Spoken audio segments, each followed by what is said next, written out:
எரேமியா 30ஆம் அதிகாரம் 17ஆம் வசனத்தை வாசிப்போம். Let's read Jeremiah chapter 30 verse 17. அவர்கள் உன்னை விசாரிப்பாரற்ற சீயோன் என்று சொல்லி உனக்கு தள்ளுண்டவள் என்று பெயரிட்டபடியால் நான் உனக்கு ஆரோக்கியம் வரப்பண்ணி உன் காயங்களை ஆற்றுவேன் என்று கர்த்தர் சொல்லுகிறார். For I will restore health unto thee, and I will heal thee of thy wounds, saith the Lord, because they call thee an outcast, saying, This is Zion, whom no man seeketh after. ஆகையால் இந்த வசனத்தின் மூலமாக கர்த்தர் நம்மோடு இடைப்பட வேண்டும். Through these verses God should speak to us. அதற்காக கர்த்தரை ஸ்தோத்திரிப்போம். ஸ்தோத்திரம் ஸ்தோத்திரம் ஸ்தோத்திரம் ஸ்தோத்திரம் ஸ்தோத்திரம் ஸ்தோத்திரம். கர்த்தாவே, எங்களுடைய செவிகளை நீர் திறந்து இந்த வார்த்தைகள் மூலமாக நீர் எங்களோடு பேசும்போது எங்களுடைய செவிகள் அதை ஏற்றுக்கொண்டு அதை விருத்த சேதனம் பண்ணி இந்த வசனங்கள் மூலமாக எங்களுக்கு ஒரு பிறப்பு உண்டாகட்டும், மறுரூபம் உண்டாகட்டும். நீர் எங்களை சுகமாக்கும். இயேசு நாமத்தில் வேண்டிக் கொள்கிறோம் பிதாவே, ஆமென். ஒரு காற்றுக்குள்ளாக ஒரு பெரிய வீடு இருக்கிறது என்று வைத்துக் கொள்வோம். Let us consider in a jungle there is a great house. சின்ன பிள்ளைகளுக்கு நான் ஒரு क्वेश्चन கேட்க போறேன், கவனிங்க. And I'm going to ask a question for the little children. Please listen carefully. ஒரு பெரிய காட்டுக்குள் மிருகங்கள் எல்லாம் இருக்கு. அந்த காட்டுக்குள்ள காட்டு மிருகங்கள் இருக்கு. அந்த காட்டுக்குள்ள ஒரு வீடு இருக்கு. And in a big jungle there is so many wild beasts there, and in the midst of the jungle there is a great house. அந்த வீட்டை சுற்றி ஒரு பெரிய உயர்ந்த ஒரு காம்பவுண்ட் வால் இருக்கிறது. And around that great house there is a great compound wall. அந்த வீட்டுக்குள்ள ஒரு வாலிபன் இருக்கிறான். And inside that house there is a young man. இப்ப நான் பிள்ளைகள் கிட்ட கேட்கிறேன். And now a question to the children. அந்த காம்பவுண்ட் வால் ரெண்டு காரியங்களை செய்யும். And that compound wall can do two things. ஒன்று, வெளியில இருக்கிற காட்டு மிருகங்கள் உள்ள வந்து இந்த வாலிபனை தாக்காதபடிக்கு இந்த காம்பவுண்ட் வால் தடை செய்யும். One, this compound wall will protect the young man that is in the house so that the wild beasts might not attack him. அந்த காம்பவுண்ட் வால் செய்கிற இரண்டாவது காரியம் என்ன? So what is the second thing that this compound wall can do? யாராவது சொல்லுங்க, பாய் சொல்லுங்க, girl சொல்லுங்க. இதுக்கு பைபிள் தெரியணும்னு அவசியம் இல்லை, சும்மா மூளை யூஸ் பண்ணாது.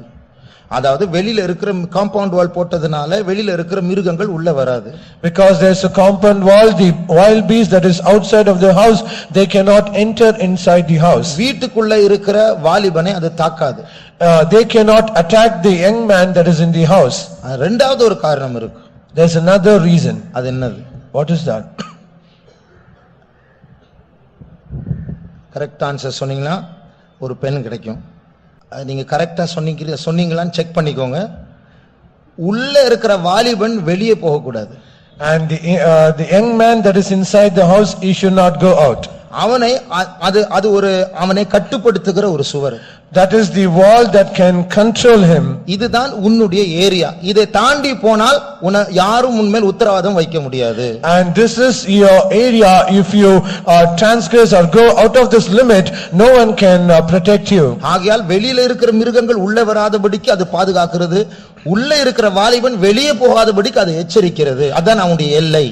And it is all protecting the young man so that the wild beasts outside cannot attack him, and also it is warning the young man that is inside, he cannot go out of his limits. நாம் தான் அந்த வாலிபர். And we are that young man. வெளியில இருக்கிற மிருகங்கள் தான் பிசாசு. பிசாசுடைய கூட்டத்தார், விழுந்து போன ஆவிகள். The wild beast that is outside, they are the devil and the fallen angels. அந்த வீடு தான் தேவனுடைய அன்பு. And the house is the love of God. அந்த சுவர் தான் தேவனுடைய பிரமாணங்கள். And the wall and the compound wall is the statutes of the Lord. தேவன் நமக்கு சில கண்டிப்பான இப்படிதான் இருக்கணும் என்ற சில பிரதிஷ்டைகள், வேறுபாட்டின் ஜீவியம், சில சட்டங்களை தேவன் தந்திருக்கிறார். God has given some strict orders or laws, a life of consecration and all the controls that he has given so that we might live only like this. இந்த வாலிபன் வீட்டுக்கு அடங்கின ஒரு நல்ல பிள்ளையா இருப்பான் என்றால் அவனுக்கு காம்பவுண்ட் வாலே தேவையில்லை, அவன் வெளியே போக மாட்டான்.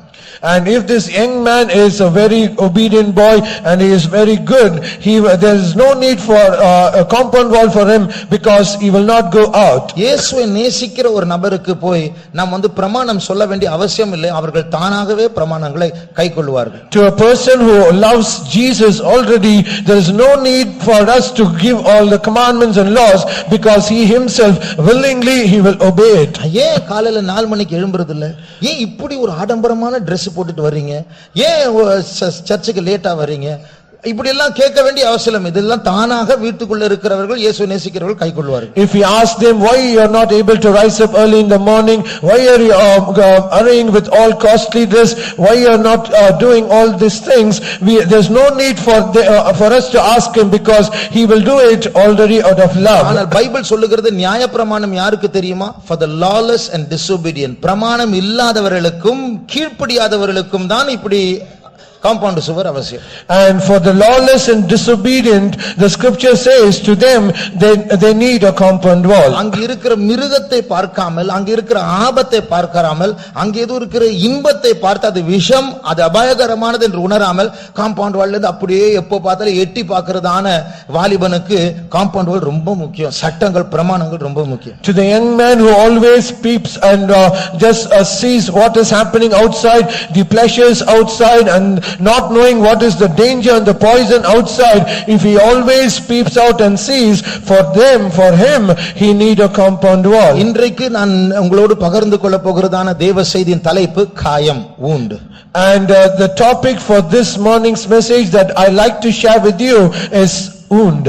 நம்மில் அநேகர் வீட்டையும் விட்டு வெளியே வந்து காம்பவுண்ட் வாலையும் தாண்டி வெளியே குதித்து விட்டு இப்ப காயப்பட்டவர்களா இருக்கிறோம். And many among us, not only we have gone outside of the house, but also we have gone out of the compound wall and we are all hurt. சரீர பிரகாரமான காயத்தை பற்றி நம்ம எல்லாருக்கும் தெரியும். We all know about the physical wound. உள்ள இருக்கிற ரத்தம் வெளியே வந்துவிடும்.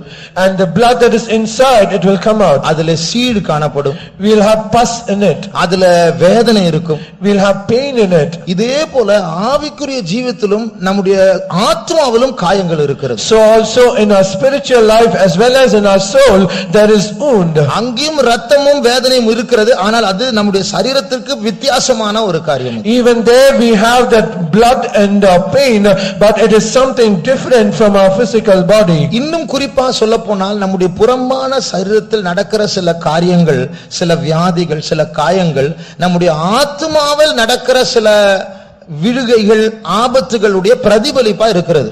And to make it more clearer, the wounds that is happening in our physical body, in our outer body, it is just a reflection that happens in our spiritual life.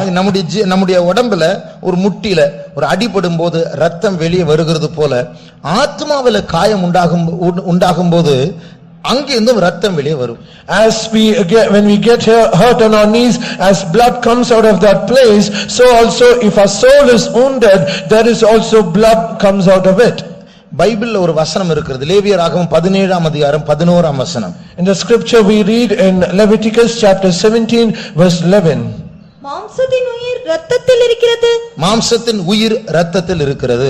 The life of the body is in blood. எத்தனையோ பேர் விஞ்ஞானிகள் இதை விமர்சனம் பண்ணாங்க. இரத்தத்தில் உயிர் இருக்கிறது என்ற என்ன அர்த்தம்? அது தப்பு. And many scientists they just criticize in saying what is that life in blood. ஆனால் இதனுடைய அர்த்தம் என்ன தெரியுமா? But do you know what is the meaning of this? நாம் சுவாசிக்கிறதான ஆக்சிஜன், பிராணவாயு, தமிழ்ல பிராணவாயு, லைஃப் கேஸ். இந்த லைஃப் கேஸ் தான் நாம் உள்ள எடுத்து, இந்த ரத்தம் தான் இந்த பிராணவாயுவை எடுத்து, இந்த ஆக்சிஜன் எடுத்து ஒவ்வொரு பாடியில இருக்கிற ஒவ்வொரு கோடிக்கணக்கான அணுவுக்கு பகிர்ந்து கொடுக்கிறது. And the oxygen, there is a life gas in our body, it is this oxygen, it is this blood which absorbs this oxygen and it distributes to every cell in our body. அப்போ நம்முடைய மாம்சத்தில் இருக்கிற உயிர், நம்முடைய மாம்சத்தின் உயிர், ஒவ்வொரு அணு, அந்த மாம்சத்தில் இருக்கிற ஒவ்வொரு அணுவுடைய உயிர், அந்த லைஃப் கேஸ், உயிர், அந்த வாயு, அது நம்முடைய ரத்தத்தில் தான் இருக்கிறது. எவ்வளவு பொருத்தமான ஒரு காரியம் அது. And how appropriate it is, because the life of each and every cell in our body, it is through this oxygen. ஆகையால் நம்முடைய சரீரத்தை விட்டு ரத்தம் வெளியே வரும்போது ஒரு அர்த்தத்தில் ஜீவன் நம்மை விட்டு போகிறது. So in one sense, if blood comes out of a body, little life out of us goes out. ஆகையால் நம்முடைய ஆத்மாவில் காயம் என்று சொல்லும்போது நம்முடைய ஆத்மா விட்டு நித்திய ஜீவன் கசிந்து போகிறது என்ற அர்த்தம். So when we say when we get hurt and a wound in our soul, from our soul,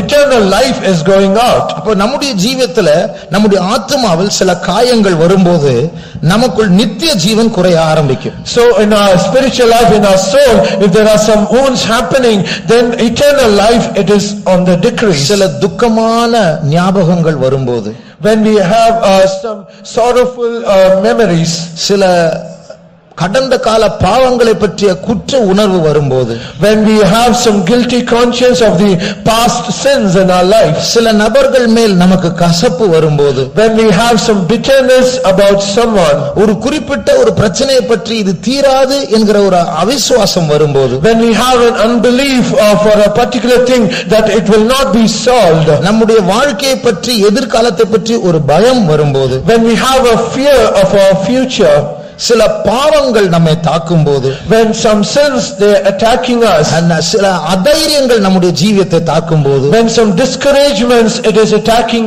us, இதுதான் நம்முடைய ஆத்துமாவின் காயமாய் மாறி அங்கிருந்து நித்திய ஜீவன் குறைய ஆரம்பிக்கிறது. and this becomes as a wound in our soul, and they are eternal life. நம்முடைய மனதில் குற்ற உணர்வை வைத்துக் கொண்டால், கசப்பை வைத்துக் கொண்டால், அதிலிருந்து நித்திய ஜீவன் வெளியே போக ஆரம்பிக்கும். And if we have that guilty conscience or some bitterness or resentment, then we will have eternal life decreasing in our soul. நமக்கு வருகிற கோபம், நமக்கு வருகிற இச்சைகள், அது நம்முடைய ஆத்மாவை காயப்படுத்துகிற ஒரு மிருகமா இருக்கு. காட்டு மிருகங்கள் காம்பவுண்டுகள் வெளியில மட்டுமில்ல, இருதயத்துக்குள்ளவே இருக்கிறது. And our bitterness or our lust in our life, it is that the beast that is inside us, it is attacking us, not only the wild beast outside. ஆகையால் இப்படிப்பட்ட காயங்கள் வரும்போது நம்முடைய ஜீவியத்தில் நித்திய ஜீவன் குறைய ஆரம்பிக்கிறது. So if some such wounds are coming in us, then eternal life is decreasing in our soul. நித்திய ஜீவன் குறைகிறது என்று சொன்னால் நம்முடைய வாழ்க்கையில் என்ன சம்பவிக்கும்? If I say eternal life is decreasing, what will happen to our life? தேவனுக்கும் நமக்கும் ஒரு பிரிவு உண்டாகும். அதுதான் நித்திய ஜீவன் குறைகிறது என்ற அர்த்தம். There will be a separation between us and our God. That is the meaning of eternal life is decreasing in our soul. சமீபத்தில் நம்முடைய சபையில் இருக்கிற நார்த் இந்தியாவில் இருக்கிற ஒரு வாலிப பிள்ளை பற்றி கேள்விப்பட்டேன். And recently I happened to hear of a young girl that is in our faith home in northern India. Cartoon படத்திற்கு அடிமையாகிவிட்டால், பெருசா சின்ன பிள்ளை அல்ல, என்ஜினியரிங் முடித்து சாப்ட்வேர் கம்பெனியில் வேலை செய்கிற ஒரு வாலிப பிள்ளை கார்ட்டூன் படத்தை டெய்லி பார்த்துதான் இருக்கிறா. அவ சொல்றா, இப்ப எனக்கு கூட்டத்துக்கு வரணும், காத்திருப்பு கூட்டத்துக்கு வரணும், சண்டே சர்வீஸ்க்கு வரணும், எனக்கு இன்ட்ரெஸ்டே இல்ல, கட்டாயத்தினால தான் நான் போறேன். She has been addicted with cartoon films. She is not a little child, but she has completed engineering and she is working in an IT industry. And because of this addiction, she says that she doesn't have any desire to come to the tarrying meeting or to the service or any of the church meetings. அது ஒரு இன்பம் தான். அந்த இன்பம் அவளுடைய ஆத்மாவை காயப்படுத்தி அந்த ஆத்மாவிலிருந்து வெளியே ரத்தம், அதாவது நித்திய ஜீவன் வெளியே போய் இப்போ தேவனுக்கும் அவளுக்கும் தொடர்பில்லாதபடிக்கு கட்டாயத்தினால் ஏதோ ஒரு காம்பவுண்ட் வால் இருக்கு, அதை தாண்டி போக கூடாது, அதனால வரேன், என்னை விட்டு நான் சந்தோஷமா வெளியே போய் விடுவேன். It is indeed a pleasure, and that pleasure has some wound in our soul, and because of that blood is coming out, and because of this she has eternal life is decreasing in our soul, and because of some forcing or some mandatory thing she has to come for the church. அப்போ நம்முடைய பழைய அபிஷேகம் இப்பொழுது இல்லை. And she has not the old. நம்முடைய இது போல நாம் எல்லாரும் காயப்பட்டால் நமக்கு பழைய அபிஷேகம் இருக்காது. And so also if we are also hurt and we have wounds in our life, our old anointing will not be here. பழைய விசுவாசியா இருப்போம், ராபோஜனம் சொன்னாலே காணாமல் போய்விடுவோம். We might be old believers, the moment that we hear this communion service will disappear. இந்த கூட்டங்களுக்கு வருவதுதான் நம்முடைய சௌக்கியம், நம்முடைய ஆரோக்கியம், நம்முடைய முன்னேற்றம்.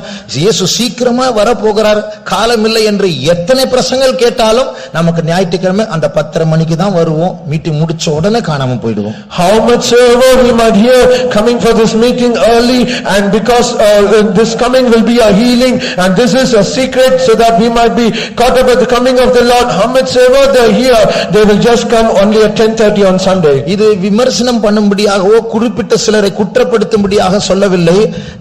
அப்படிப்பட்டவர்கள் காயப்பட்டிருக்கிறார்கள், ஆகையால் ஆகையால் தான் அப்படிப்பட்டதான காரியங்கள் நடக்கிறது. It is not that we are saying this to criticize, to blame some specific people. It is said because such people are wounded, and for this reason we are saying this. சிலரை கூப்பிடுவோம், நீங்க Sunday school டீச்சரா இருப்பீங்களா? வேண்டாம் brother, நான் ஏற்கனவே அனுபவிச்சுட்டேன், கூட்டத்துக்கு வரேனா போறேனா, இதுதான் அவங்களுடைய அர்த்தம். எங்கேயோ காயப்பட்டிருக்கிறாங்க. If we ask someone, brother or sister, can you partake in the Sunday school ministry, the moment they hear this they'll say, brother, it is okay, I'll be just an ordinary believer, I've already experienced all such pains, and please leave me alone. The meaning is they have already wounded. இப்படிப்பட்ட காயங்களை எந்த மனுஷனால் அந்த காயப்பட்டவர்களாலும் சுகப்படுத்த முடியாது. And such wounds no one, even they them that are wounded, cannot heal that. இது சத்ரு உண்டு பண்ணின காயம் என்று அதே அதிகாரம் சொல்லுகிறது. And the same chapter says this is the wound that has been inflicted by the enemy. வாசிங்க எரேமியா 30ஆம் அதிகாரம் 12ஆம் வசனம் 13ஆம் வசனம் வாசிங்க. Let's read Jeremiah chapter 30 verse 13. உன் நேசர் யாவரும் உன்னை மறந்தார்கள், அவர்கள் உன்னை தேடார்கள். திரளான உன் அக்கிரமத்தின் நிமித்தமும் உன் பாவங்கள் பலத்து போனது நிமித்தமும் சத்துரு வெட்டும் வண்ணமாகவும் கொடியவன் தண்டிக்கிற வண்ணமாகவும் நான் உன்னை தண்டித்தேன். சத்ரு தண்டிக்கிறது போல நான் உன்னை தண்டித்தேன். I have chastised you as the enemy chastises you. இங்கிலீஷ்ல I wounded thee with the wound of an enemy. ஒரு சத்ரு உன்னை காயப்படுத்துவதன் மூலமாக நான் உன்னை காயப்படுத்தி விட்டேன். And as the enemy that wound you, I have wounded you. அப்போ இப்படி நாம் அநேகர் சத்ருவினால் காயப்பட்டவர்களாக தான் இங்க உட்கார்ந்து கொண்டிருக்கிறோம். And many of us we are being seated here as being wounded by an enemy. ஆகையால் நம்முடைய ஜீவியத்து ஆத்மா ரத்தம் நித்திய ஜீவன் கசிந்து கொண்டிருக்கிறது, குறைந்து கொண்டிருக்கிறது. இதை நம்ம சிலர் உணர்கிறோம், நம்ம சிலர் உணராமல் இருக்கிறோம். And because of this there is blood that is oozing out of our soul, and because of this we are there is a leak in our eternal life. Some people they realize this and some people they don't. 12ஆம் வசனத்தை வாசியுங்கள். Let's read verse 12. கர்த்தர் சொல்லுகிறது என்னவென்றால், உன் புண் ஆறாததாயும் உன் காயம் கொடிதாயும் இருக்கிறது. உன் புண் ஆறாது, அந்த காயம் கொடிதாய் இருக்கிறது. Thy bruise is incurable and thy wound is not healing. இது அர்த்தம், மனுஷிகமா நம்ம என்ன அட்வைஸ் பண்ணினாலும் என்னதான் அவர்களுக்கு சொன்னாலும் அது அவர்களுக்கு அந்த காயம் ஆறாது. And the meaning is, whatever we might say, how much we might say, the wound will not be healed. ஆனால் கர்த்தர் இந்த வார்த்தை 17ஆம் வசனத்தில் வாசித்தோமே, கர்த்தர் என்ன சொல்லுகிறார்? But in verse 17, what does the Lord say? வாசியுங்கள். அவர்கள் உன்னை விசாரிப்பாரற்ற சீயோன் என்று சொல்லி உனக்கு தள்ளுண்டவள் என்று பெயரிட்டபடியால் நான் உனக்கு ஆரோக்கியம் வர பண்ணி உன் காயங்களை ஆற்றுவேன் என்று கர்த்தர் சொல்கிறார். ஆண்டவரே அந்த காரியம் யாரும் உன்னை சுகப்படுத்த முடியாது. ஆனால் உன் பேரு கெட்டு போய்விட்டது, உன்னுடைய ஆவிக்குரிய ஜீவன் ஒரு தாழ்வான நிலவரத்தில் இருக்கிறது, நீ விசாரிப்பற்றவள் என்று தள்ளுண்டவள் என்று மற்றவர்கள் சொல்லுகிறார்கள். ஆகையால் நானே உன்னுடைய மேட்டர்ல உன்னுடைய காரியத்துல நான் தலையிடுகிறேன், உன் காயத்தை நான் ஆற பண்ணுவேன். And God says it is only He that should heal us, because your name is spoiled and you are called as outcasts and you are people that no one seeketh after, because you are in low spiritual state and you are very poor state. I myself will heal you. அப்போ நாம் வீடையும் தாண்டி compound வாலையும் தாண்டி ஆசைப்பட்டு சில காரியங்களை அனுபவிக்க போய் காயப்பட்டு உட்கார்ந்து கொண்டிருக்கிறோம். And we have also crossed the house or went outside the compound wall and we are now wounded. நித்திய ஜீவனை இழந்து விட்டோம். We have lost the eternal life. அப்போ உன் நேசர்கள் எல்லாம் உன்னை மறந்தார்கள், அவர்கள் உன்னை தேடுவதில்லை என்று 14ஆம் வசனத்தில் வாசிக்கிறோம். And verse 14 we read, all the lovers have forgotten thee, they seek thee not. உன்னுடைய திரளான அக்கிரமத்தின் நிமித்தம் இது நடந்தது. And because of the multitude of thine iniquities this thing has happened. பாவத்திற்கும் அக்கிரமத்திற்கும் ஒரு வித்தியாசம் இருக்கிறது. There is a difference between sin and iniquity. அந்த பாவத்தின் துவக்கம் தான் அக்கிரமம். The beginning of that sin is iniquity. அது இருதயத்தில் மறைந்திருக்கிற ஒரு காரியம், அது வெளிப்படும்போது அது பாவமாய் மாறுகிறது. That is hidden in the heart, but when it is manifested or revealed it becomes sin. நான் சொன்னேன்னா ஒரு வாலிப பிள்ளை பற்றி, Already I have said about a young girl. அவ டெய்லி எப்போதும் கார்ட்டூன் படம் தான் பார்த்துட்டு இருப்பா. Every day always she used to watch the cartoon movies. இப்பொழுதும் அதுதான், அப்படிதான். Even now she is doing that. அப்போ எனக்கு தெரியாது, வேறொரு ஊழியக்கார பிரதர் இப்படி சொல்லுகிறாள், என்ன செய்ய வேண்டும் என்று கேட்டார். I do not know that, but the other servant of God he asked me saying she is saying like this, what can we do? அப்ப நான் சொன்னேன், இவள் இந்த பாவத்தை ஒரு நாள் ஃபர்ஸ்ட் டைம் முதல் முறையாக செய்திருப்பாளே. And I told him this girl should have done this sin for the first time on one day. அன்றைக்கு இதை பார்க்கலாம், ஒரு முறை பார்க்கலாம் என்று ஒரு முடிவை எடுத்தாலே அதுதான் அக்கிரமம். And on that day she took a decision that I'm going to see it, that is iniquity. அப்போ நம்முடைய இருதயத்தில் ஒரு நாள் இந்த காயத்திற்கு காரணமாக அந்த வாலிபன் இன்னைக்கு காம்பவுண்ட் வாலை விட்டு வெளியே போய் இன்னைக்கு ஒரு சிங்கம் அவனை கவ்வி கொள்ளுகிறது, எப்படியோ தப்பிச்சு ஓடி வந்துட்டு இருக்கிறான், ஆனா கையெல்லாம் காயம். அவன் வீட்டை விட்டு போகணும்னு ஒரு நாள் முடிவெடுத்தானே, அதுதான் அவனுடைய அக்கிரமம். And one day this young man, he went outside and he was attacked by a lion and somehow he escaped, but however he has wound in his body, but on one day he had the decision that he is to go outside, that is his iniquity. அப்ப அந்த காயத்தை, அந்த அக்கிரமத்தை சரிப்படுத்தி அந்த காயத்தை அதை அறிக்கை பண்ணி அதை சரிப்படுத்தாவிட்டால் சுகமான பிறகு அடுத்த காயம் அவனுக்கு ரெடியா இருக்கு, ஏன்னா அவன் திருப்பியும் வெளியே போகிறான். And if he does not reconcile and if he do not confess, so that he might confess all the iniquities, though he will be healed after some time, immediately he will be ready to receive the next attack. இஸ்ரவேல் ஜனங்களை பற்றி ஆண்டவர் சொல்லுகிறார், அவர்களுக்கு ஒரு தேசிய காயங்கள் இருந்ததாம். And concerning the children of Israel, they had some national wounds. National wounds. ஒரு தேசமாக அவர்கள் காயப்பட்டவர்கள். And as a nation they are wounded. அவர்கள் திருந்த வேண்டும், மறுபடியும் வெளியே போக கூடாது, தேவனண்டை வர வேண்டும், மன்னிப்பு கேட்க வேண்டும் என்கிற ஒரே நோக்கத்தோடு அந்த காயங்களை ஆண்டவருடைய வாழ்க்கையில் அனுமதித்தார். And they should be corrected, they should return back, they should not go back to that iniquity. God allowed some chastisement. ஆனா ஆண்டவர் சொல்ல, உன்னை அடிச்சு பிரயோஜனம் இல்லை, நீ இன்னும் எதிர்த்து கொண்டுதான் இருக்கிறாய். But God says there is no use for me to give all these punishments, you are yet more wicked. ஏசாயா 1:5-6 வாசியுங்கள். Let's read Isaiah chapter 1 verse 5 and 6. இன்னும் நீங்கள் ஏன் அடிக்கப்பட வேண்டும், அதிகமாய் விலகி போகிறீர்களே, தலையெல்லாம் வியாதியும் இருதயமெல்லாம் பலட்சயமாயிருக்கிறது, உள்ளங்கால் தொடங்கி உச்சந்தலை மட்டும் அதிலே சுகமே இல்லை, அது காயமும் வீக்கமும் நொதிக்கிற ரணமும் உள்ளது. பாருங்க, தலையிலிருந்து கால் வரைக்கும் உன்னை அடிச்சு பார்த்தேன், ஆனா நீ திருந்தவில்லை. And I tried to strike you from the top of your head to the sole of your foot, there is no use in it. நீ ஏன் இன்னி இதுக்கு மேல உன்னை அடிச்சு என்ன பிரயோஜனம், நீ இன்னும் எதிர்க்க தான் போகிறாய். There is what use is if I be striking you more, there is no change in you. அப்போ ஆண்டவர் திருத்த வேண்டும் என்று சலிப்படைந்து பேசுகிறார்.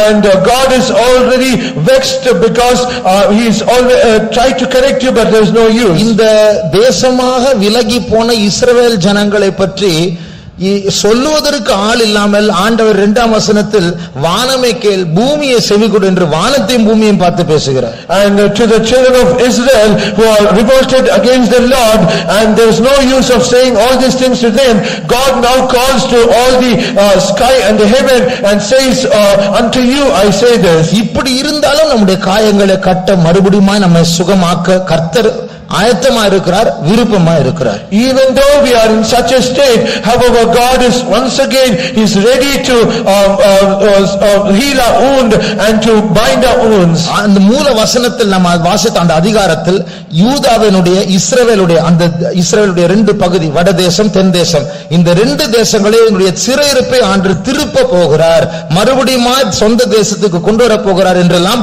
ஆசீர்வாதத்தின் வார்த்தைகளை அங்கே வாசிக்கிறோம். The key verse that we read, it is God is trying to bring back all the children of Israel, the nation of Israel that is split into northern and the southern land. He is going to bring back again. He says words of blessing. ஆகையால் நம்முடைய காயங்கள் சுகமாக்கப்பட வேண்டும் என்றால், if our wounds should be healed, நம்முடைய அங்கே அந்த ரத்தம் வராமல் இருக்க வேண்டும் என்றால், if at all the blood should not come out, திருப்பி நாம் நார்மலாக சுகமடைந்தவர்களாக தேவனிடத்தில் வர வேண்டும் என்றால், if at all we have to come back again to the Lord as a normal people, நாம் 3 காரியங்களை செய்ய வேண்டும். we have to do 3 things.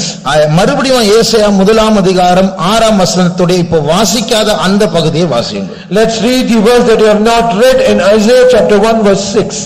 அது சீழ் பிதுக்கப்படாமலும் அது சீழ் பிதுக்கப்படாமல், அதில் முதல் காரியம் சீழ் அந்த காயத்திலிருந்து எடுக்கப்பட வேண்டும். Firstly, that pus should be taken out.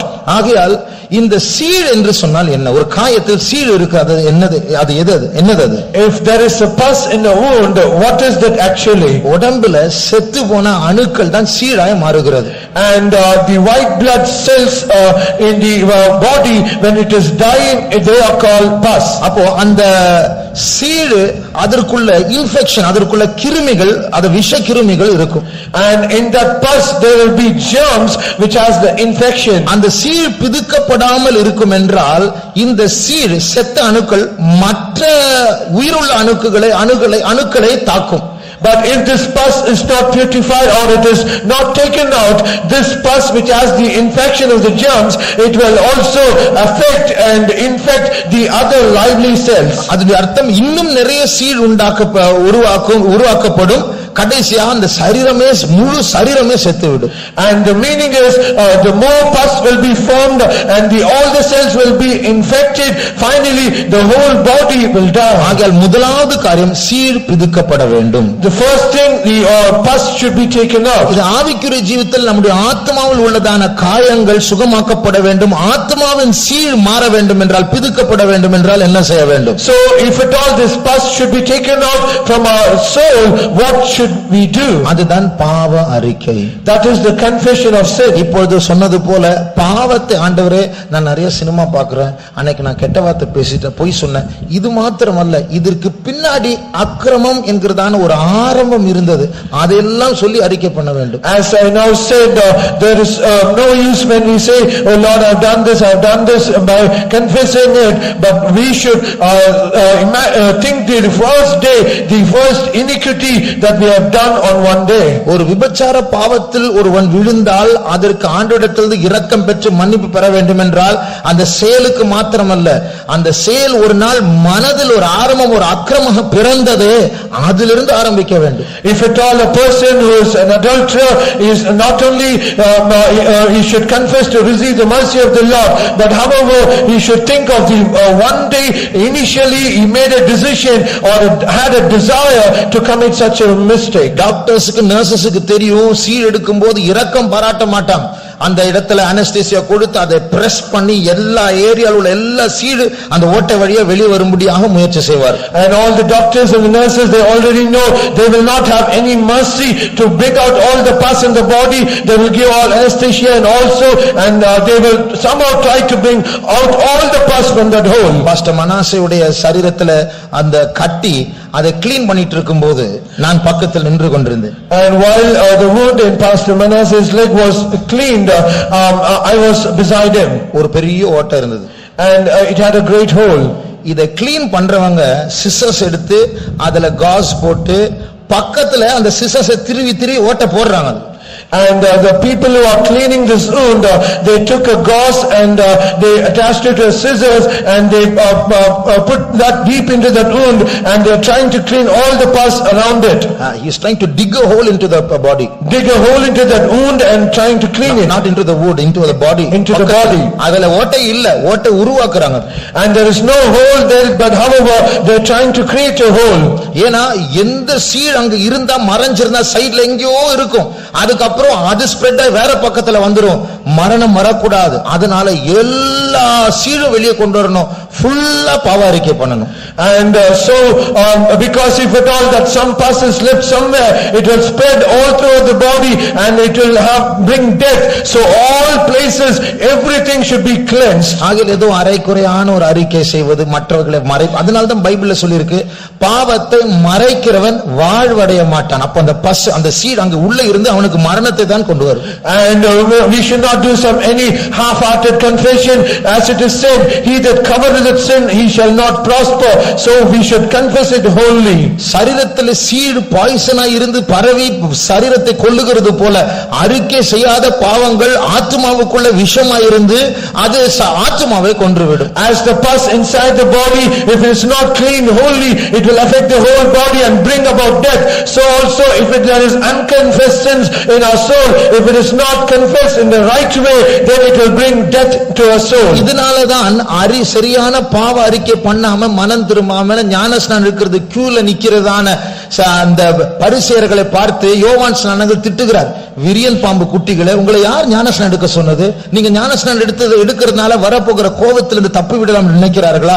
மனம் திரும்புவதற்கு ஏற்ற கனியை ஃபர்ஸ்ட் கொடுங்கள் என்று திட்டுகிறார். And because of this John the Baptist says to all the Pharisees that is on the queue to take the waters of baptism without unconfessed sins, he says, oh ye brood of vipers, have you come here to take the waters of baptism? You should give first the fruit of repentance. பாவங்களை ஆண்டவரிடத்தில் சொல்லி அறிக்கை செய்யாமல் நம்முடைய ஜீவியத்தை சரிப்படுத்தாமல் இருந்தால் அந்த அறிக்கை செய்யாத பாவம் நம்மை கொன்று விடுகிறது மாத்திரமல்ல, நாம் விரியன் பாம்பு குட்டிகளை போல சபைக்குள் இருந்து மற்றவர்களை கொட்டி கொண்டு மற்றவருடைய நித்திய ஜீவனை உரிந்து கொண்டிருப்போம். So also if we do not have a proper confession and take the waters of baptism, and if we also, not only we will die but also the people along with us, we will be like the brood of vipers and destroy them as well. ஆகிய அந்த விஷம் வெளியே வர வேண்டும். So that poison should come out, அதுதான் சீழ் பிடுங்கப்படுவது. and that is the pus being taken out. இரண்டாவது, secondly, அடுத்த காரியம் வாசியுங்கள் 6ஆம் வசனத்தில். கட்டப்படாமலும் that is not bound. அப்போ சீழ் எடுத்த பிறகு அங்க பஞ்சி வச்சு அங்க கட்டுவோம், அந்த காயத்தை கட்டுவோம். And after this pus is taken out, it should be bound or closed. ஏன் கட்ட வேண்டும்? Why? இந்த ஆகாயத்துல ஏர்ல நிறைய கிருமிகள் இருக்கு. In the air, we have so many germs. ஒரு டாக்டர் ஒரு முறை சொன்னார், ஏற்கனவே உங்களிடத்தில் சொல்லுகிறேன், ஒரு கப் எடுத்து நீங்க தண்ணி குடிக்கும் போது உங்களுக்கு உதடு படுக அந்த இடத்துல ஏறக்குறைய 50,000 கிருமிகள் இருக்கும். நமக்கு தெரியாது. 50,000 கிருமிகளை வாயில வச்சுதான் குடிக்கிறோம். நம்ம நினைக்கிறோம் அதை கிளீன் பண்ணிட்டோம். நம்ம சாப்பிடுறதுக்கு முன்னாடி கை கழுவுறோமே, 5 லட்சம் கிருமிகளை கொன்று போடுறோம் அந்த சோப்பை வச்சு. And as already I have shared, once a doctor said, as we drink a cup of water and the moment that we take it to the lips, there are almost 50,000 germs between our lips and the brim of the cup. So also when we wash our hands, we are almost destroying 5 lakhs of germs when we wash our hands. அத்தனை கிருமிகள் இருக்கிறது இந்த ஆகாயத்தில். So there are so many germs in the air. இந்த தீட்டுப்பட்டதான கிருமி, இந்த ஆகாயத்தில் உள்ள கிருமிகள் இந்த காயத்தை தாக்க கூடாது, திருப்பி சீழ் வந்துவிடும். ஆகையால் தான் அதை கிளீன் பண்ண உடனே கட்டி போடுகிறோம். And because of this germs that is in the air, it should not defile the wound that is already cleaned and be washed. They should not attack it again, and because of that it should be closed. அந்த பஞ்சியம் sterilised, அது கிருமிகள் அற்றதா இருக்க வேண்டும். அந்த கட்டும் அந்த துணியும் கிருமிகள் அற்றதா இருக்க வேண்டும். அதை கிளீன் பண்ணக்கூடிய கையும் கிருமிகள் அற்றதா இருக்க வேண்டும். And all the cotton and the gauze and the cloth and the hands that is tying the wound, all should be sterilized. இதுதான் சுத்திகரிப்பு. This is cleansing. காயத்தை கட்டுவது என்று சொல்லுவது அந்த குறிப்பிட்ட நபர் வெளி உலகத்தினால் தீட்டுப்படாதபடிக்கு அவரை அந்த காயத்தை பிரித்து விடுகிறோம். அதை தனிப்பட்ட விதத்தில் அதை ப்ரொடெக்ட் பண்ணுகிறோம். அதுதான் காயத்தை கட்டுவது. And binding up or closing up that wound is that the person who has already hurt have this wound so that he might not be hurt again, defiled by outside. We have to separate him. ஆகையால் காயப்பட்டவருடைய காயங்கள் சுகமாக்கப்பட வேண்டும் என்றால் வெளி உலகத்திலிருந்து பிரிந்து வேறுபட்டு ஜீவிக்கிறதான ஒரு ஜீவியத்தை காத்துக்கொள்ள வேண்டும். So the person who has already wounded and he should be healed totally and he should not be defiled again, we should have this life of separation or being separate. இல்லை என்றால் திறந்த ஒரு காயம் மறுபடியும் காயப்படலாம், மறுபடியும் அது சாவுக்கு ஏதுவானதாய் மாறலாம். And otherwise the wound that is already clean, and if it is open, it might again be affected, and also it might bring about death in them. பிசாசுடைய வேலை என்ன தெரியுமா? Do you know what is the work of the devil? புதிதாக காயப்பட்ட ஒரு காயத்தை உருவாக்குவதை விட காயப்பட்ட இடத்தை காயப்படுத்தினால் அது அவனுக்கு சாதகமான ஒரு காரியம். ஈஸியா மரணத்தை கொண்டு வரலாம். It is something easy to advantages to him rather than creating a new wound. It will be great easy to him to already affect the already wounded place. உதாரணமாக, for example, ஒரு மனுஷன் ஒரு சம்பவத்தினால் பயப்பட்டு விட்டான் என்று யோசித்துக்கொள். Let us consider a person is already afraid for an incident that happened in his life. வாழ்க்கையில் ஏதோ ஒன்று சம்பவித்தது, அது நிமித்தம் அந்த காரியத்தில் ரொம்ப பயம். And some event has happened in his life, and because of that he is much more afraid. அதுதான் அவனுடைய காயம். That is his wound. இப்போ பிசாசுக்கு ஒரு மனுஷனை அனுப்பி அந்த குறிப்பிட்ட சம்பவத்துல இன்னும் அதிகமா பயமுறுத்த ரொம்ப ஈஸியான ஒரு காரியம். And for the devil, it is very easy to him to send a person to that person who is already affected in that area, and he can threaten him more. அதனுடைய அர்த்தம் சீக்கிரமா அந்த காயங்கள் ஆறுவதற்கு நாம் இடம் கொடுக்க வேண்டும், இல்லை என்றால் புதிதாக அந்த காயம் காயமாகவே இருக்கும்படியாக பிசாசு தலையிடுவான். And the meaning is we have to give room so that the wound might heal very quickly, because if it is not so, that wound will still remain and the devil will try to affect it more. அந்த clean பண்ணுகிறவருடைய கை சுத்தமா இருக்க வேண்டும், அந்த துணி சுத்தமா இருக்க வேண்டும், பஞ்சி சுத்தமா இருக்க வேண்டும், அவர்கள் போட்டு க்ளீன் பண்ணுகிற அந்த இன்ஸ்ட்ருமெண்ட்ஸ் எல்லாம் சுத்தமா இருக்க வேண்டும். அதுபோல சுகமாக்கப்பட வேண்டும் என்றால், காய கட்டப்பட வேண்டும் என்றால், நாம் ஒரு ஸ்டெரிலைஸ்ட் ஏரியா, கிருமிகள் அற்ற ஒரு பரிசுத்தமான ஒரு ஏரியாவுக்குள் வர வேண்டும். அப்பொழுதுதான் சுகமே ஆரம்பிக்கும். As the hands of the people who do the dressing, the instruments they use and the cotton and the cloth, all they use, everything should be sterilized. So also if we should also come to a place where it is sterilized and where we cannot be affected. இந்த faith home ஒரு sterilized area, இது சுத்திகரிக்கப்பட்ட ஒரு area. This faith home is a sterilized area, it is a clean area. நம்முடைய வீடுகளும் ஒரு sterilized சுத்திகரிக்கப்பட்ட area. Even our houses where we dwell, there is also a sterilized area. ஆனா வீட்டுல ஜெபம் இல்ல, வீட்டுல தனி ஜெபம், குடும்ப ஜெபம், காலை ஜெபம், மாலை ஜெபம் ஒன்றுமே இல்ல. அது மாத்திரமல்ல, வீட்டுல டிவி ஓடிட்டு இருக்கு, சினிமா பாக்குறோம், உலக சம்பவ பொருட்கள்லாம் இருக்குன்னு சொன்னா அங்கேயும் கிருமி இருக்கும்.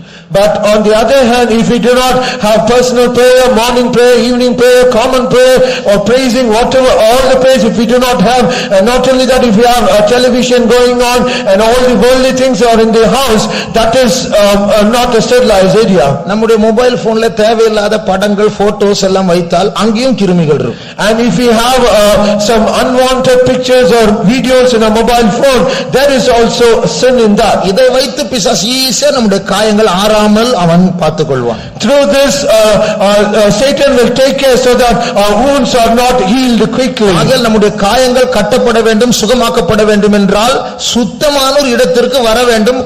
காயம் அது சுகமாகும்படியாக சுத்தமான பஞ்சியினால் அது கட்டப்பட வேண்டும். So that our wound might be healed and it should not be affected again, we have to come to a more sterilized place and it should be closed with sterilized things. இதுக்குதான் அடிக்கடி faith home-க்கு வர வேண்டும். For this reason we have to come to the faith home often. சும்மா பைக்கை park பண்ணிட்டு வெளியே போறதுக்கு இல்ல, கூட்டங்களுக்கு வந்து நம்ம உட்காரணும். It is not that we park our bikes and go away, but we have to come to the meetings and we have to sit in the presence. இப்போ நம்ம கூட்டம் நடக்கும்போது யாருமே பார்க்காத நேரத்துல அப்படி நைஸா ஸ்லிப் ஆகி வெளியே போயிட்டு கூட்டம் முடிக்கிற இடத்துல வருது, இது மாதிரி இல்ல, இது நமக்கு தான் நம்முடைய காயம் சுகமாகாது. And if at all, if we go out of this hall without no one noticing us, and if we go out of this hall, it is we are getting wounded and we cannot be healed of our wound.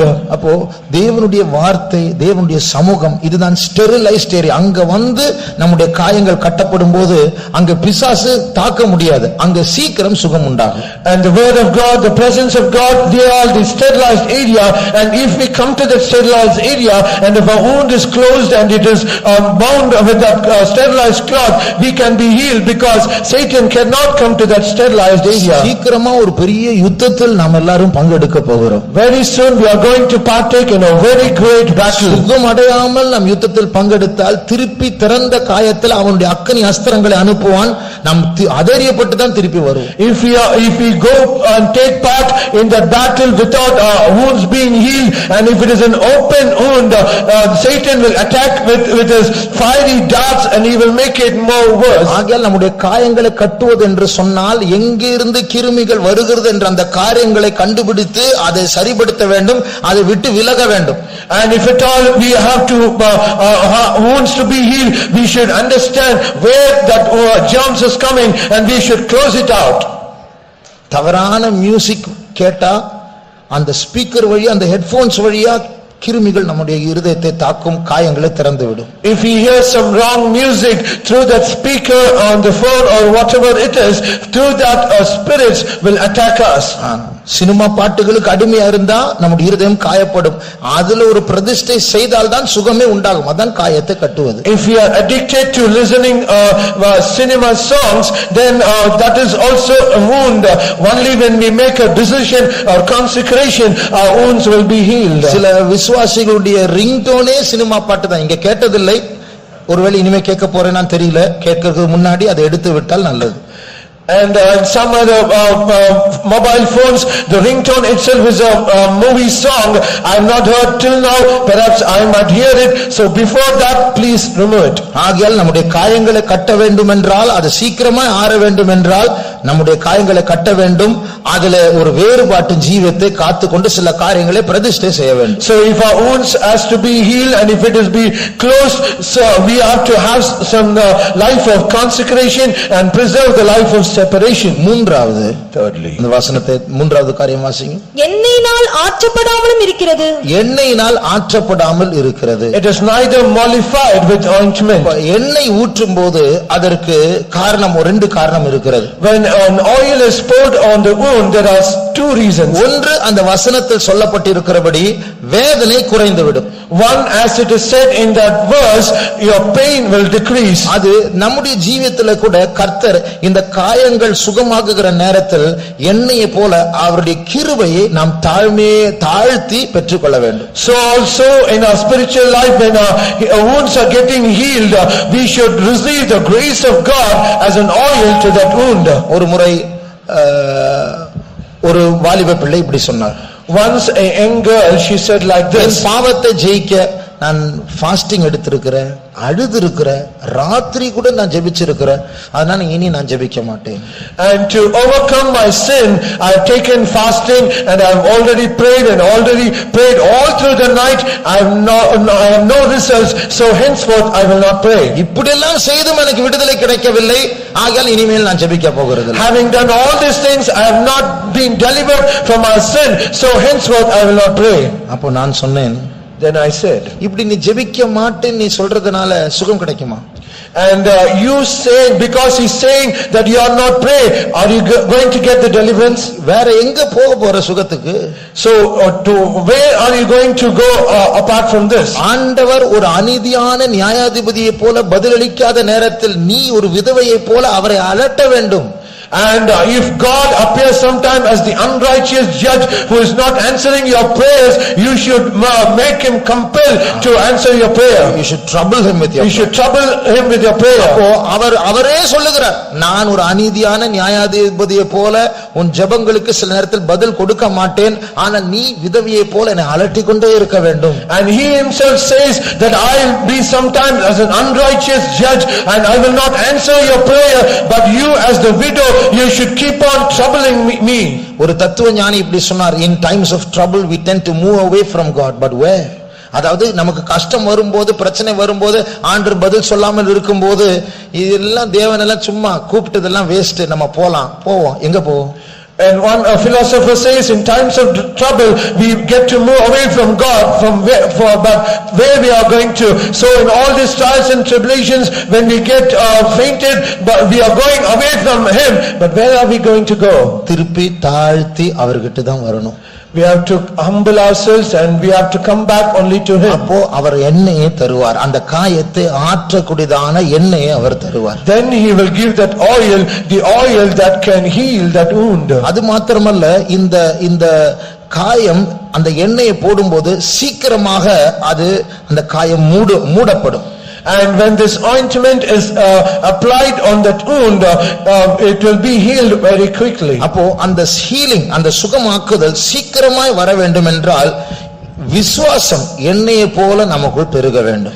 And if that healing should be happen very rapidly, this faith should increase as an oil. அப்போ இப்படிப்பட்டதான நேரத்தில் இந்த காயம் இருக்கும்போது, அந்த அதைரியம் வரும்பொழுது, அந்த பயம் வரும்போது, அதற்கேற்ற சில வசனங்களை ஆண்டவர் நமக்கு தந்திருப்பார், வாக்குத்தத்தங்களை தந்திருப்பார், அதை அறிக்கை பண்ணிக்கொண்டே இருக்க வேண்டும். And when discouragement and unbelief comes in these times, if it is not healed, then God might have given the promises appropriate to that, we should keep on confessing that. ஆகல் பாவத்தை அறிக்கை செய்தால் போதாது, கர்த்தர் தந்திருக்கிற வாக்குத்தத்தங்களை அறிக்கை செய்ய வேண்டும். Not only we should confess our sins, we should also confess the promises that God has given us. இந்த மூன்று காரியங்களை செய்யும் போதுதான் சீக்கிரமா அந்த சீலெல்லாம் எடுக்கப்பட்டு எந்த கிருமிகள் உள்ள போகாமல் அந்த காயம் மூடப்படும். When we do all these three things, all the pus will be taken out of the wound, and this wound will be closed so that the other germs might not affect again. நான் சுகம் அடைந்தேன்,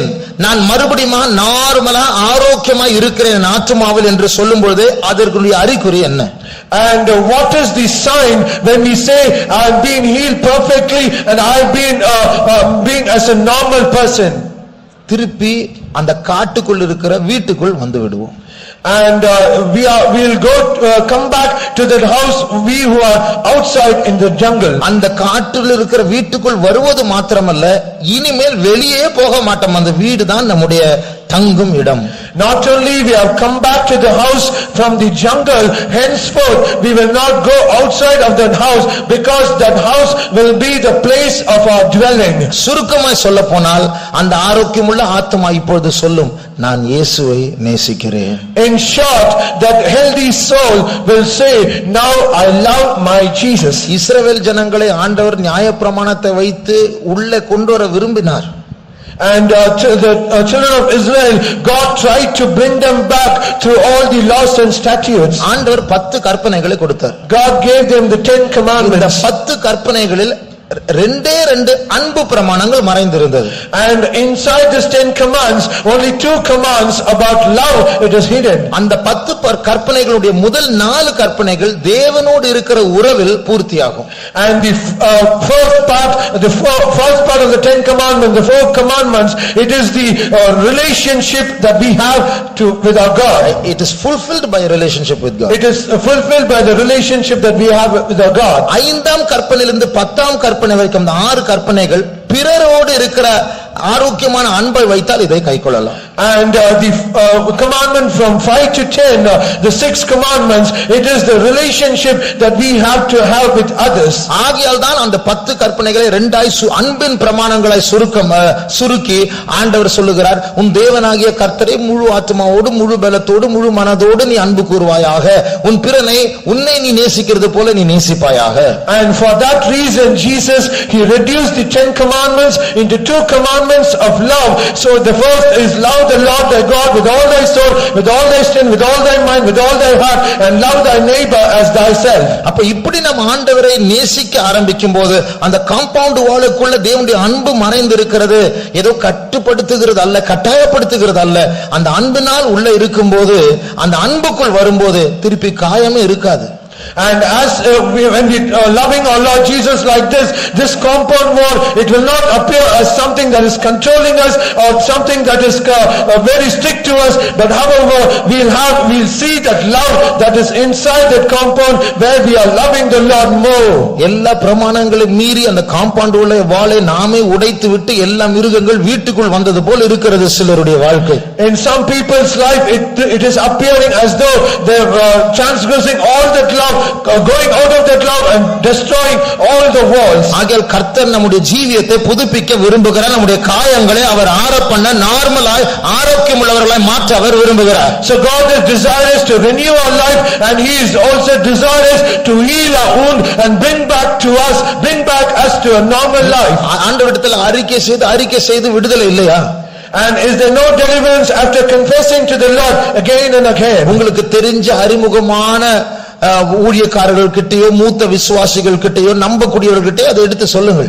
And go to the servant of God or to the believer that is more familiar to you and they are more mature to you, and make them to understand.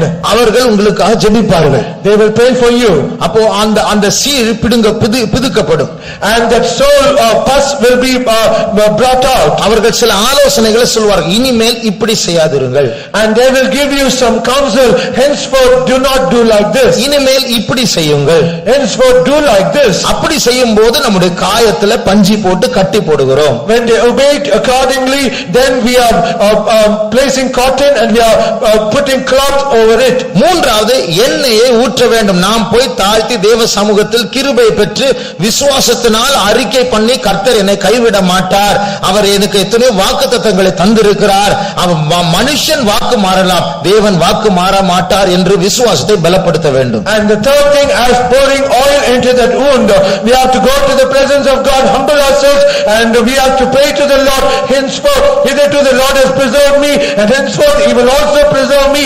We should confess that promise and increase our faith. நம்முடைய கண்களை மூடுவோம். Let us close it. இன்றைக்கு நாம் விசாரிப்பற்ற சீயோனாக, யாரும் விரும்பாத சீயோனா இருக்கிறோம்.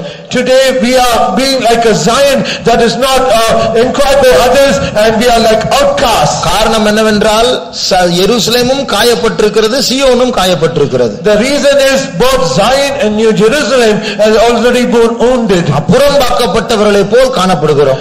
We are found as outcasts. ஆனால் கர்த்தர் நம்மை சுகமாக்க அவர் விரும்புகிறார். But however God is desirous to heal நம்முடைய us. சிறையிருப்பை மாற்றுகிற தேவனாக, நம்முடைய காயங்களை கட்டுகிறவராக அவர் நம்ம மத்தியில் இருக்கிறார். He is in our midst as a person who can heal us and who can bind up our wounds. அந்த பழைய அபிஷேகம் வேண்டுமா? Do you need that old anointing? முந்தின நாட்கள் கர்த்தருக்காக ஓடி ஊழியம் செய்தது போல மறுபடியும் ஊழியம் செய்ய வேண்டுமா? Do you want to do a ministry that you have done in the former days, going around and doing the ministry to the Lord? ரட்சிப்பையே இழந்தவர்களை போல உட்கார்ந்து கொண்டிருக்கிறோமே, அந்த ரட்சிப்பின் சந்தோஷத்தை மறுபடியும் பெற வேண்டுமா? We are being seated here, the person who not even the salvation, or you want to receive the joy of salvation again. நம்மை சுகமாக்குகிற கர்த்தர் நம்மத்தில் நடந்து கொண்டிருக்கிறார். Our God who can heal us, he is walking in our midst. இந்த அவருடைய ஆலோசனைப்படி ஒத்துழைத்தால் அந்த காயங்களை கர்த்தர் ஆற பண்ணுவார்.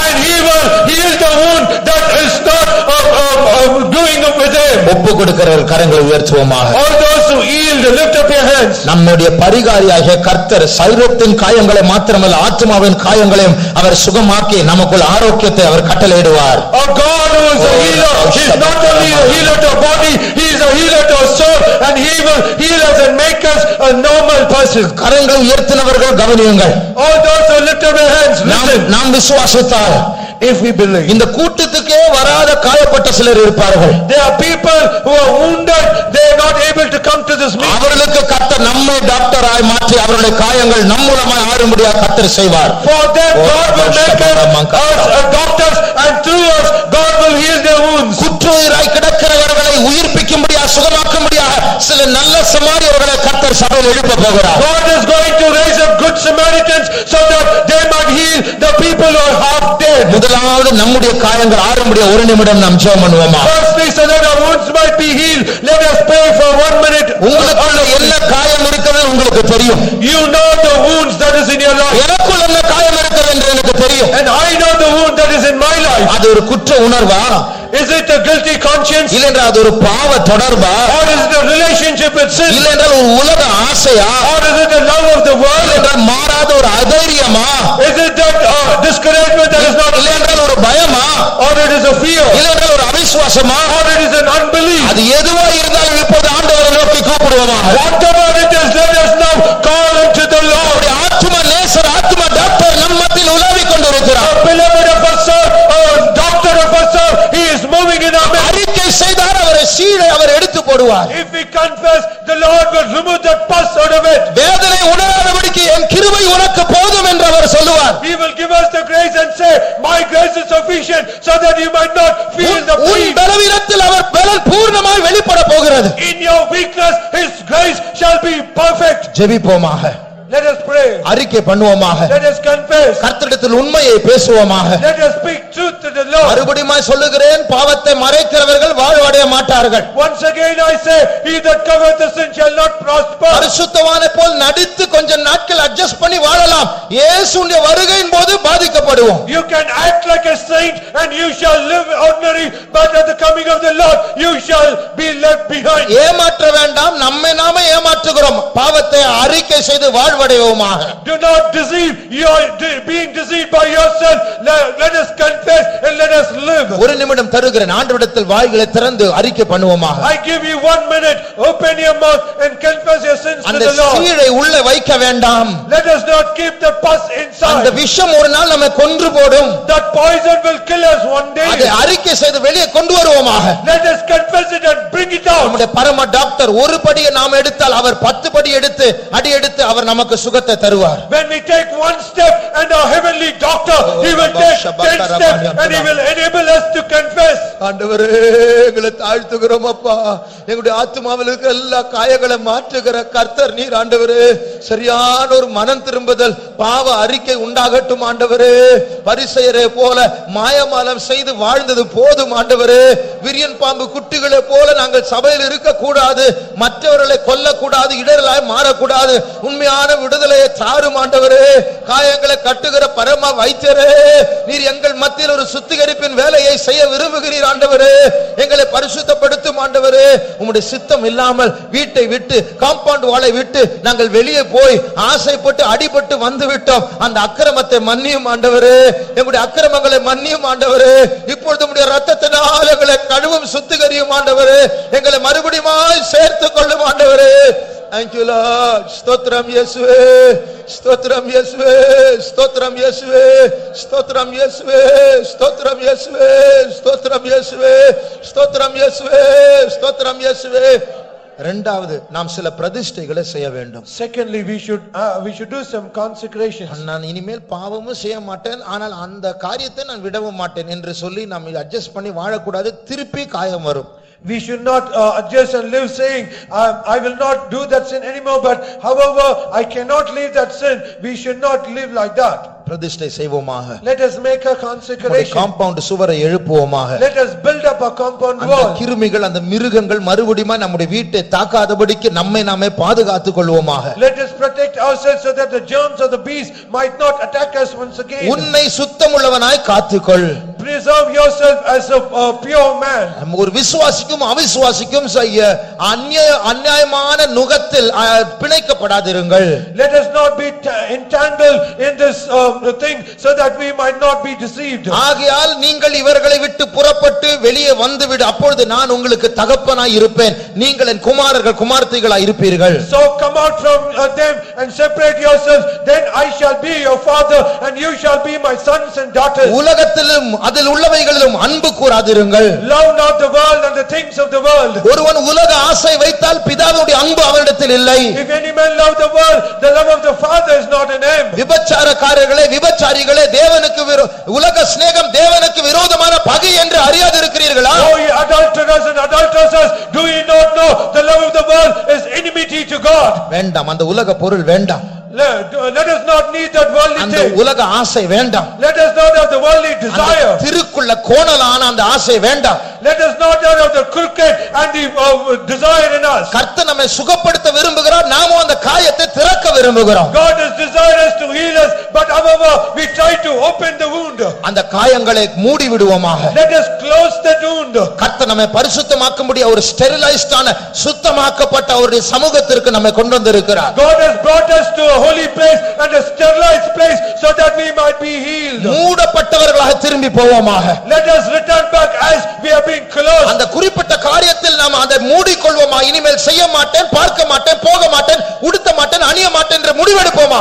Let us take a decision so that we might henceforth do not see, not do, not think about it, and let us close it. கர்த்தர் எருசலேமின் அலங்கங்களை எழுப்பிக் கொண்டிருக்கிறார். God is building up the walls of Jerusalem. அந்த மிருகங்கள் திருப்பி தாக்காதபடிக்கு கர்த்தர் நம்மை பிரதிஷ்டைக்குள் கொண்டு வந்து கொண்டிருக்கிறார். God is bringing back to the consecration so that all the wild beasts might not come into us. பிரமாணம் இல்லாத ஜனங்களை போல் இருக்க வேண்டாம். Let us not be a people without any laws or statutes. அக்கிரமம் நம்மை தாக்க விட வேண்டாம். Let us not allow so that iniquity might attack us. கட்டுப்பாடு உள்ள பிரமாணம் உள்ள ஒழுக்கம் உள்ளவர்களாய் மாற்றப்படுவோமாக. Let us be people who are controlled and disciplined people.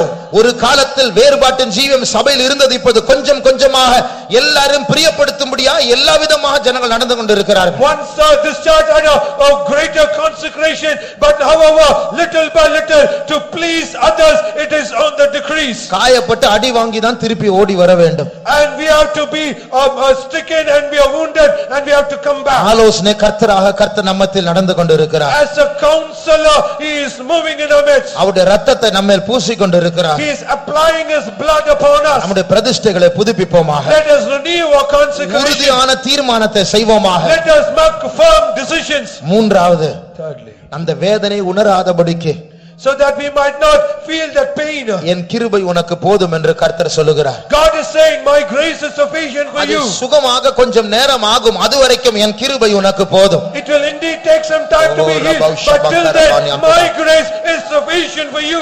நம்முடைய காயங்களை ஆற பண்ணுகிற தேவன் எண்ணெயை நம்முடைய காயத்தில் ஊற்றிக் கொண்டிருக்கிறார். God who can heal our wounds, he is pouring out the oil upon our wound. அந்த வேதனையின் மத்தியில் அவருடைய கிருபை அவர் தந்து கொண்டிருக்கிறார். Amidst that pain, he is giving us his grace. அது மாத்திரமல்ல, Not only நம்முடைய that, விசுவாசத்தை இந்த நேரத்தில் பலப்படுத்துவோமாக. let us increase our faith. அந்த காயம் நெகட்டிவான எதிர்மறையான வார்த்தைகளை நம்மோடு பேசும். That wound, it will speak to us all negative words. உன் வாழ்க்கையே பாழாய் போய்விட்டது. Your whole life has become desolate. இனிமேல் உனக்கு ஆவிக்குரிய நம்பிக்கை இல்லை. No more you have any spiritual hope. ஏதோ தெரியாம வந்து விட்டாய், அப்படியே ஓட்டத்தை ஏதோ ஒரு வேகத்தில் ஓடிக்கொண்டிரு. Somehow unknowingly you have come, so with some speed you can run. இப்போது அந்த காயம் சீக்கிரமா ஆறும்படி அவருடைய வாக்குத்தத்தங்களை சொல்லுவோமாக. Now let us confess all the promises so that wound might be healed quickly. அவரிடத்தில் வருகிறவர்களை அவர் புறம்பே தள்ளுவதில்லை. Him that cometh to him, he will never cast them away. வருத்தப்பட்டு பாரம் சுமக்கிறவர்கள் நீங்கள் என்னிடத்தில் வாருங்கள், நான் உங்களுக்கு இளைப்பாறுதலை தருவேன். All that are worried and heavy laden, come unto me, I shall give you rest. அழைக்கிறவர் உண்மை உள்ளவர், அவர் அப்படியே செய்வார். Faithful is he who has called us, he shall do it. என்னிடத்தில் நற்கிரியை ஆரம்பித்த தேவன் அதை கிறிஸ்துவின் நாள் வரைக்கும் நடத்த அவர் வல்லவராய் இருக்கிறார். He that started a good work in me, he is able to accomplish it on that day in Christ Jesus. உன்னை காயப்படுத்துகிறவன் ஒருவன் வழியாய் வந்தாலும் அவன் 7 வழியாய் சிதறடிக்கப்படுவான். He that inflicted that wound, though he might come in one way, he shall flee away in 7 நானே ways. உன்னுடைய பரிகாரியாகிய கர்த்தர். I am the God that healeth you. உன் அப்பத்தையும் தண்ணீரையும் ஆசீர்வதித்து என் வியாதியை விலக பண்ணுவேன். I shall bless your bread and water, and I shall cast away the disease from you. பயப்படாதே, நான் உன்னோட கூட இருக்கிறேன். Fear not, I am with you. திகையாதே, நான் உன் தேவன். Be not dismayed, I am thy God. பாவங்கள் உனக்கு மன்னிக்கப்படுவதாக. Let your sins be forgiven. அவர் நம்முடைய அக்கிரமங்களை ஏற்றுக்கொண்டால் நம்முடைய மீறுதல்களை அவர் ஏற்றுக்கொண்டார். He has accepted our iniquities and he has accepted our transgressions. கர்த்தரால் தெரிந்து கொள்ளப்பட்டவர்களுக்கு விரோதமாய் குற்றம் சாட்டுகிறவன் யார்? கர்த்தர் என்னை நீதிகரிக்கிறார். Who is that accuses the people who are chosen by God? It is God who justifieth us. உன்னை மறுபடியும் காயப்படுத்த முடியாது. உனக்கு விரோதமாய் உருவாக்கப்படுகிற எந்த ஆயுதமும் வாய்க்காதே போகும். No weapon that is formed against you shall prosper, so that it might inflict a wound again in you. உன்னை குற்றப்படுத்த முடியாது. உன்னை நீதிமன்றத்திற்கு இழுத்துக் கொண்டிருக்கிற அந்த ஆவியை நீ குற்றப்படுத்துவாய். To accuse you, to inflict a wound again, you to bring them to a judgment, you are going to judge that wound. இந்த வாக்குத்தத்தங்களை பார்த்து ஆமென் என்று எத்தனை பேர் சொல்லுகிறீர்கள்? Looking at these promises, how many of you see amen? உங்கள் காயம் சீக்கிரமாய் ஆறப்போகிறது. Your wound is going to be healed quickly. கர்த்தர் அந்த காயத்திற்குள் எண்ணெயை ஊற்றிக் கொண்டிருக்கிறார். God is pouring out oil on that wound. அந்த குற்ற உணர்வை மாற்றி கர்த்தர் நம்பிக்கையை தந்து கொண்டிருக்கிறார். God is changing that guilty conscience and is giving you that hope. எத்தனையோ வருடங்களாக நீ சுமந்து கொண்டிருந்த இந்த சுமையை உன் முதுகிலிருந்து கர்த்தர் மாற்றி போடுகிறார். God is changing that burden that is on your back, that you are bearing it for so many years. நீ போகும்போது சமாதானத்துடனே போ, கர்த்தர் உன்னோடு கூட இருக்கிறார். When you leave this place, go in peace. God is with you. கர்த்தர் நம்மை பலப்படுத்திக் கொண்டிருக்கிறார். God is strengthening us. ஆவியானவர் நம்மத்தில் அசைவாடிக் கொண்டிருக்கிறார். The Spirit of God is moving in us. தேவன் நம் பட்சத்தில் இருக்கிறபடினால நம்மை எதிர்க்கிறவன் யார்? When God is for us, who is that can be against us? இது சுத்தமாக்கப்பட்ட ஆகாயம். This is the sterilized area. sterilized area. இந்த ஆகாயத்தை கர்த்தர் பரிசுத்தப்படுத்தி இருக்கிறார். God has sanctified it. ஆகையால் சீக்கிரமாய் சுகம் உண்டாக போகிறது. For that there will be healing very soon. இங்கே காற்று பரவி இருக்கிறது போல ஆவியானவர் இந்த இடத்தில் பரவி இருக்கிறார். As the air is dispersed here, so also the Spirit of God is dispersed here. சின்ன பிள்ளைகள் முதற்கொண்டு இந்த ஹால் முழுவதும் பின்னாடி சேரில் சைடில் நாட்களில் உட்காருகிற ஜனங்கள் வரைக்கும் கர்த்தருடைய ஆவியானவர் உங்களை மூடி கொண்டிருக்கிறார். Right from the little child that is seated in the front till the last row seated on the chairs, everyone, the Spirit of God is going to take control of them. ஆவியானவர் உங்களை சூழ்ந்து கொண்டிருக்கிறது உணர்கிறீர்களா? Do you realize the Spirit of God is engulfing you? காற்று உங்களை சுத்தி இருக்கிறது போல ஆவியானவர் உங்களை சுத்தி இருக்கிறார். As the air is surrounding you, so also the Spirit of God is உங்களை surrounding சுத்தி you. இருக்கிற ஆவியானவரிடத்தில் ஒரு சத்தம் கேட்கிறது. And there is a voice from the Spirit of God. உண்டாக கடவது. Let it be done. இல்லாதவைகளை உருவாக்குற ஆண்டவருடைய வார்த்தையின் சத்தம். The voice of the Lord that created things from nothing. இல்லாதவைகளை இருக்கிறது போல அழைக்கிற ஆண்டவருடைய சத்தம். The voice of the Lord which calleth things as though they are not. வெளிச்சம் உண்டாக கடவது. Let there be light.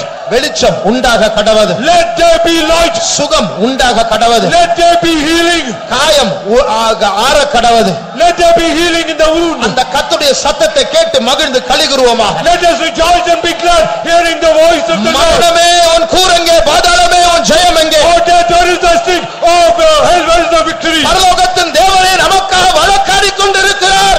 The heavenly God, He is interceding for us. Oriya மௌஷமக்கரன மக்கதிரகரா ரசங்கரமானியா.